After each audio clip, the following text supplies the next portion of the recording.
Friends, இன்றைக்கி ஆற்று மீன் குழம்புக்கு என்னென்ன தேவையான பொருள்னு சொல்லி தான் நான் காட்ட போகிறேன்.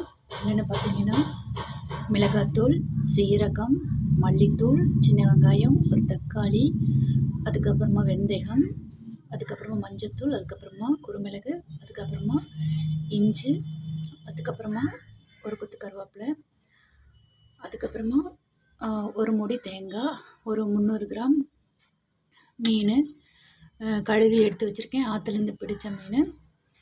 அப்புறம் இதில் 2 வகை இருக்குது. ஒன்று பண்ணா மீன், இன்னொன்று வந்து இது சிலோப்பியா.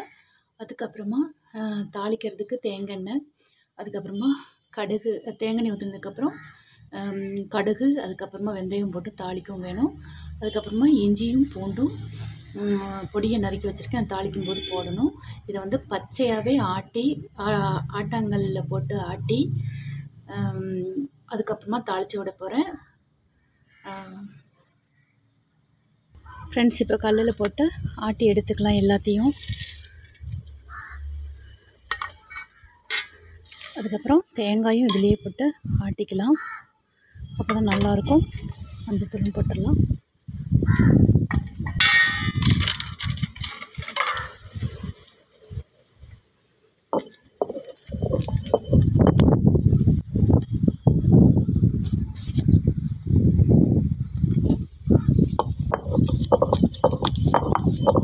ஆட்டி ரொம்ப நாள் ஆச்சு.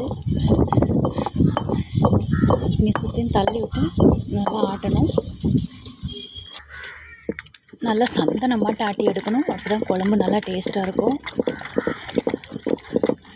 எங்கள் பாட்டி காலத்தில் அம்மா காலத்துலலாம் வந்து இப்படி அம்மி குழவி ஆட்டாங்கல்லை வச்சு தான் அரைச்சி பண்ணுவாங்க. சூப்பராக இருக்கும் டேஸ்ட்டு. எவ்வளோ நாள் இருந்தாலும் கேடு வராது. ரொம்ப நல்லாயிருக்கும், கெட்டு போகாது.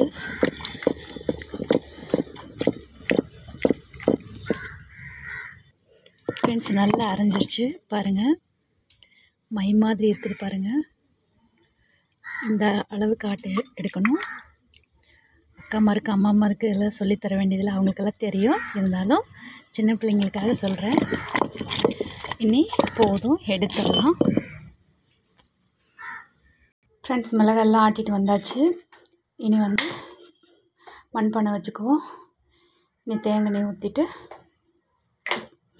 அதுக்கப்புறமா கடுகு, அதுக்கப்புறமா வெந்தயம் போட்டுடலாம்.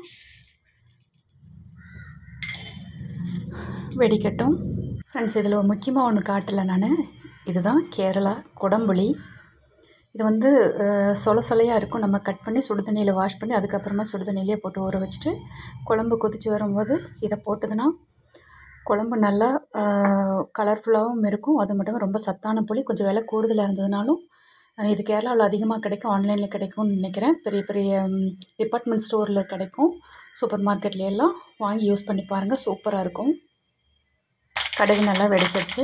ஒரு வச்சு கருவேப்பிலை போட்டுருவோம். அதுக்கப்புறமா இஞ்சி, 2 பல் பூண்டு, ஒரு துண்டு இஞ்சியும் கட் பண்ணி வச்சுருக்கேன். அதையும் போட்டுடலாம். நல்லா வாசனையாக இருக்கும். ட்ரை பண்ணி பாருங்கள். இந்த ஜிலேபி மீனுங்கிறது வந்து கொஞ்சம் கேஸ் மாதிரி இருக்கும் சாப்பிட்டதுக்கப்புறம். இதெல்லாம் சேர்த்திங்கன்னா ஒன்றும் பண்ணாது. இஞ்சும் பூண்டும் இந்த அளவுக்கு வதங்கினா போதும். இனி வந்து மசாலா எடுத்து கொட்டிக்கலாம். பச்சை மிளகாய் இருந்துச்சுன்னா கொஞ்சம் தாளிக்கும் போது போடுங்க, ரொம்ப நல்லாயிருக்கும்.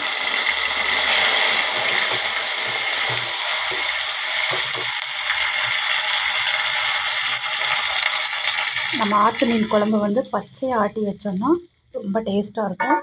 சூப்பராக இருக்கும். ட்ரை பண்ணி பாருங்கள். ஃப்ரெண்ட்ஸ், குழம்பு தாளித்து விட்டாச்சு.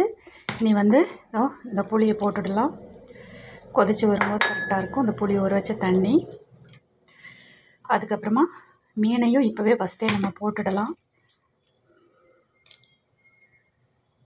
இப்போ மூடி வச்சிடலாம். கொதிக்கட்டும். 1-2 கொதி வந்ததுக்கப்புறம் ஆஃப் பண்ணிடலாம். மீன் போட்டு ரொம்ப நேரம் கொதிக்கக்கூடாது.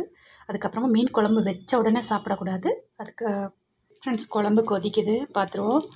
நான் சொன்ன மாதிரி குழம்பு வச்ச உடனே சாப்பிடாதீங்க. மீனில் வந்து அவ்வளோக்காக உப்பு பிடிச்சிருக்காது. உப்பு தேவையான அளவு போடுங்க. உப்பு போட்டு கழுவி இருக்கிறோம்.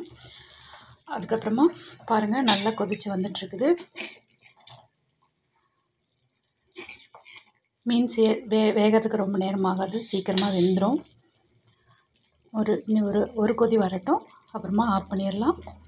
ஆஃப் பண்ணும்போது இது கொஞ்சம் தேங்காய் எண்ணெயை இதில் ஊற்றிட்டு இறக்குனிங்கன்னா குழம்பு ரொம்ப சீக்கிரம் கெட்டு போகாது. அதுக்கப்புறமா மணமாகவும் டேஸ்ட்டாகவும் இருக்கும். ஃப்ரெண்ட்ஸ், குழம்பு ரெடி ஆகிடுச்சு. நல்லா கொதி வந்துடுச்சு. மீனும் வெந்துருச்சு. கொஞ்சம் தேங்காய் எண்ணெய் ஊற்றியாச்சு. அதுக்கப்புறமா பாருங்கள், மீன் ரொம்ப நல்லா வெந்திருக்கு. சூப்பராக வந்துருச்சு பாருங்கள்.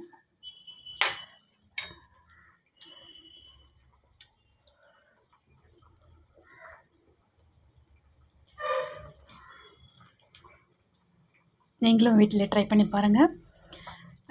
உங்களோட ஃபீட்பேக் சொல்லுங்கள். தேங்க்யூ. வாங்க சாப்பிட்லாம். கஷ்டப்பட்டு வீடியோ போட்டிருக்கேன். சப்ஸ்கிரைப் பண்ண மறந்துடாதீங்க ஃப்ரெண்ட்ஸ், ப்ளீஸ். உங்களுடைய ஆதரவு எனக்கு கண்டிப்பாக தேவை. நீங்கள் தொடர்ந்து சப்ஸ்கிரைப் பண்ணால் தான், லைக் பண்ணினா தான் நான் தொடர்ந்து வீடியோ போட முடியும். ப்ளீஸ்